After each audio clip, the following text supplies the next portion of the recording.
Assalamualaikum warahmatullahi wabarakatuh. Perkenalkan nama saya Yogi. Jadi, pada video kali ini saya mau ngebahas tentang regresi linear berganda.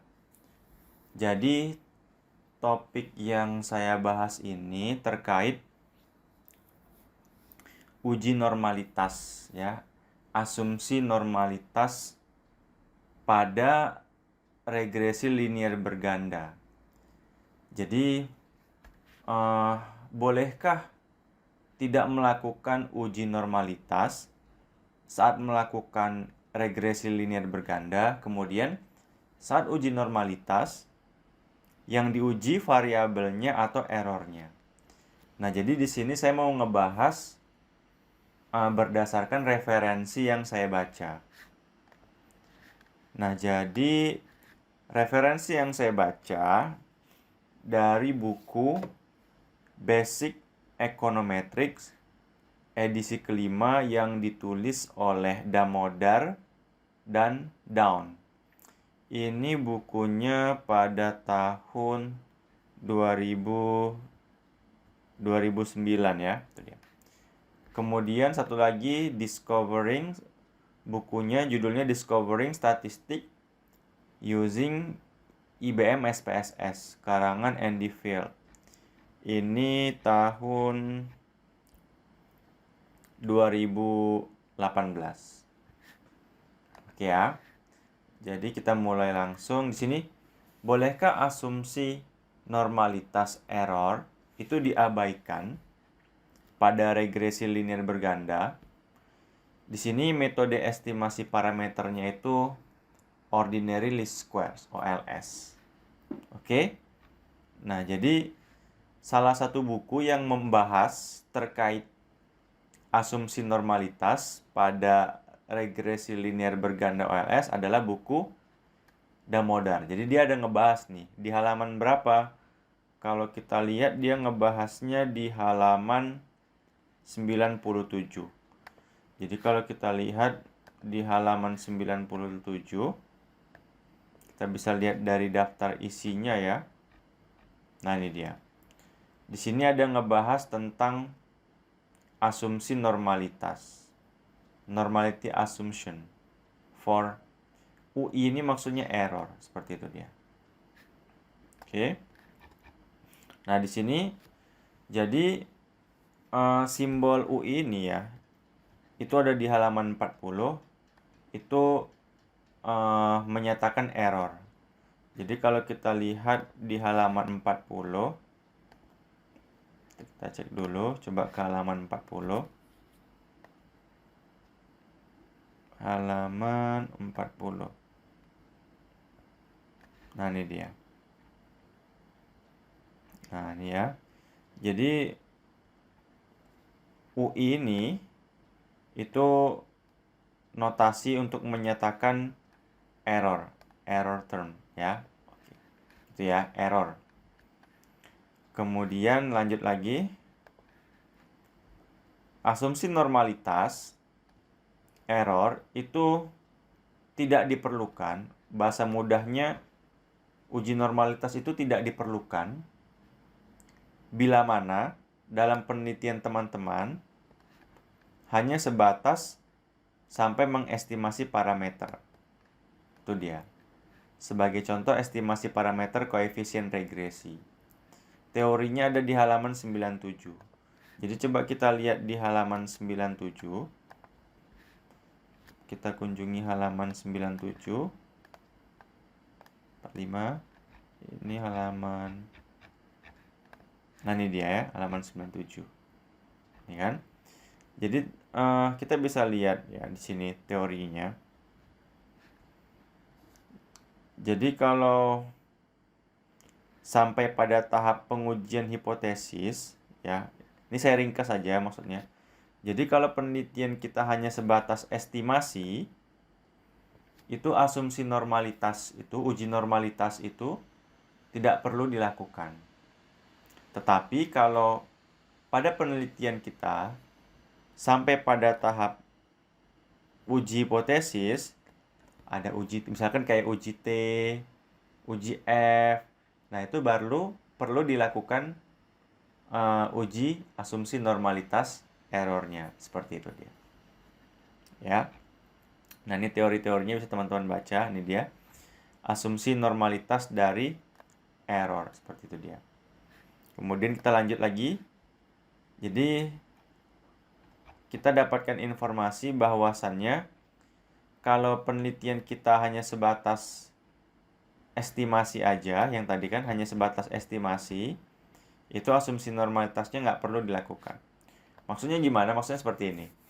Misalkan kita punya data ya. Datanya seperti ini, pengaruh motivasi dan stres kerja terhadap kinerja. Contohnya seperti itu. Jadi kita punya data ada 20 responden. Datanya tentang motivasi, skor stres kerja, sama skor kinerja. Nah, dari data ini misalkan kita sajikan ke dalam SPSS. Nah, kemudian kita lakukan regresi di SPSS, analyze, regression linear, kemudian kinerjanya di dependent, motivasinya di independent, stres kerja di sini. Jadi ini kita melakukan regresi, pilih OK. Nah, muncullah dia hasil regresinya seperti ini.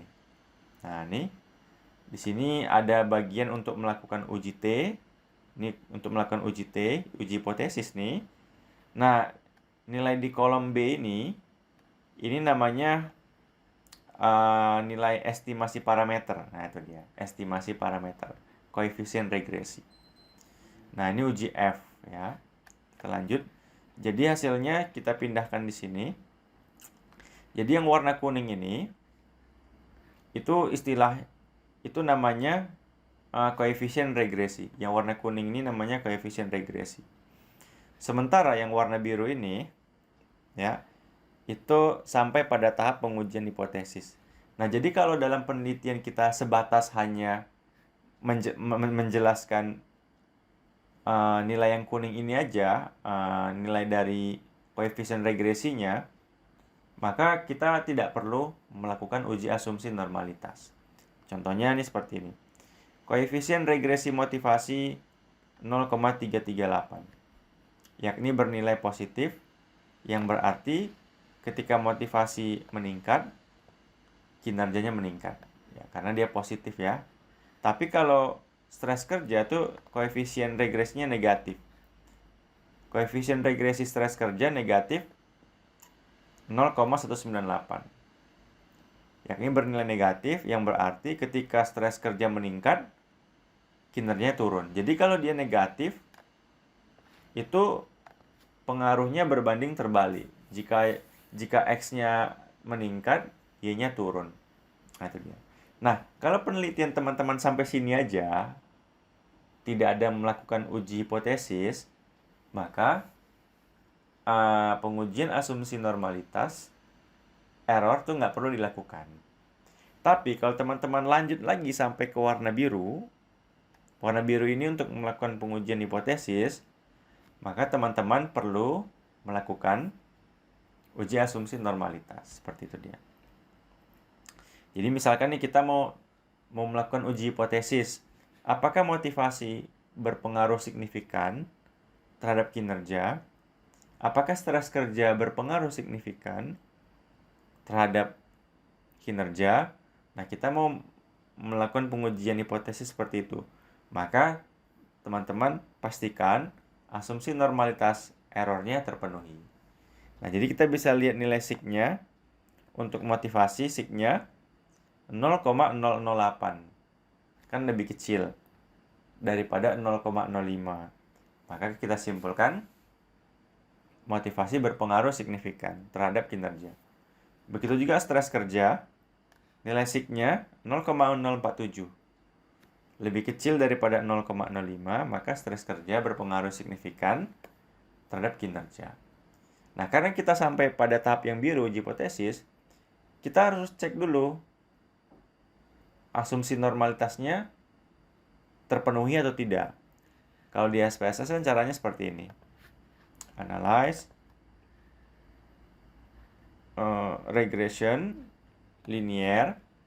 Di sini teman-teman pilih save, pilih unstandardized. Ini residual. Karena yang diuji untuk asumsi normalitasnya itu errornya atau residualnya. Bukan Y, X1, X2 itu nggak perlu diuji normalitasnya secara teori di regresi. Tapi yang perlu diuji adalah si residualnya. Teorinya jelas, itu ada dinyatakan oleh Andy Field. Tadi, oleh Andy Field ini. Teman-teman bisa melihat di halaman 515. Nih, teorinya. Normally distributed error, kan? Error yang terdistribusi normal. Terus di sini dia ada ngomong nih, dia bilang. Mana ya? Nah, some people confuse this assumption with the idea that predictor have to be normal. Nah, dia bilang orang-orang itu seringkali bingung terhadap asumsi normalitas ini. Mereka berpikir bahwa uji normalitas itu untuk variabel X-nya, prediktornya. Padahal bukan. Itu dia. Jadi yang harus diuji normalitas itu adalah errornya atau residualnya. Seperti itu dia. Ya. Oke. Jadi bukan variabel X-nya yang diuji normalitasnya ya, tapi residualnya. Nah, gimana cara dapetin residualnya? Kita checklist di sini. Pilih continue, kemudian oke. Maka di sini akan muncul nilai res-nya. Nah, ini res ini yang harus kita pastikan normal. Oke, kita analyze. Kemudian pilih non parametrik. Kita coba uji normalitas menggunakan Kolmogorov-Smirnov. Jadi yang dimasukin residualnya. Cek normalitas, pilih oke. Nah, teman-teman bisa lihat di bagian baris asim seek to tail. Nilainya 0,919. Karena lebih besar daripada 0,05, maka asumsi normalitas errornya terpenuhi. Jadi, kita boleh melakukan uji hipotesis kayak uji T, uji F. Karena Karena seandainya asumsi normalitas error tidak dipenuhi, itu hasil dari uji T, uji F-nya itu tidak valid, bisa jadi tidak valid. Teorinya mana? Teorinya dari sini, teman-teman bisa lihat. Nah ya di sini kita bisa lihat di halaman, nah ini dia. Why the normality assumption? Dia bisa bilang di sini dia. Pada saat kondisi asumsi normalitas, ya, dia bilang, ini dia, bentar ya. Nah ini dia. Jika sampel kita itu sedikit, ya kan, small. Katakanlah, jadi di sini dia bilang sampel sedikit itu katakanlah di bawah 100, itu kan. Asumsi normalitas itu mempunyai peran yang penting. Nah, jadi teman-teman, kalau jumlah sampel teman-teman lebih kecil sama dengan 100, asumsi normalitas error itu punya peran yang sangat penting, alias wajib diuji. Kalau dalam penelitiannya ada melakukan uji hipotesis kayak uji T, uji F. Kenapa? Ketika jumlah sampel teman-teman di bawah 100, kemudian saat melakukan uji asumsi normalitas ternyata tidak normal, tidak dipenuhi, maka hasil dari uji T, uji F-nya secara teori tidak akurat. Nah, di sini ada teorinya nih, tinggal dipahami aja. Nah, tapi kalau jumlah sampelnya besar, large sample, maka ketika jumlah sampelnya besar, kapan sih dikatakan besar? Di sini mungkin kebalikannya. Kalau di atas 100, itu asumsi normalitas residual itu boleh diabaikan. Walaupun kita melakukan uji hipotesis, uji T, uji F. Kenapa? Karena secara teori ada namanya teorema limit sentral. Central limit theorem itu distribusi samplingnya akan mendekati normal, kan? Finally, in large sample, uji T, uji F memiliki pendekatan, ya kan? Distribusi probabilitas T dan F. Ini dia. Ini kan? Jadi kalau dia intinya bahasanya seperti ini sih. Kalau jumlah sampelnya besar di atas 100, maka hasil dari uji T atau uji F itu still be applied validly. Itu tetap valid, ya. Nah, lebih enak sampel teman-teman itu diusahakan lebih dari 100. Nah, biar asumsi normalitasnya itu boleh diabaikan, seperti itu dia. Oke ya, teman-teman bisa baca lebih detail lagi nih teorinya ada di sini. Jadi, dalam penelitian itu nggak harus semua diuji normalitas, nggak harus. Tergantung kita bahasnya sampai mana.